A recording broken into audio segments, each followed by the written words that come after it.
खिदमत। तो आइए स्वागत करते हैं अब्दुल जब्बार का, जो हमें माँ बाप की खिदमत पर अपने विचार प्रस्तुत करेंगे।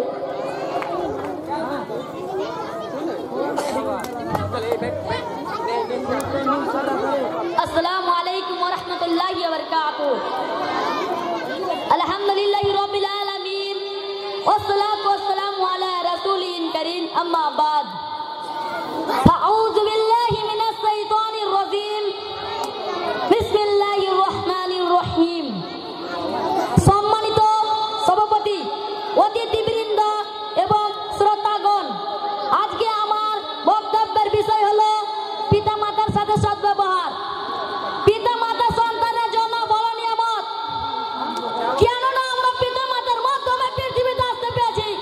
তাই আল্লাহ তাআলা বলে, তোমার প্রভু আদেশ দিয়েছেন তোমরা তারই ইবাদত করো, তারপর তোমার পিতামাতার সাথে সদ্ব্যবহার করো।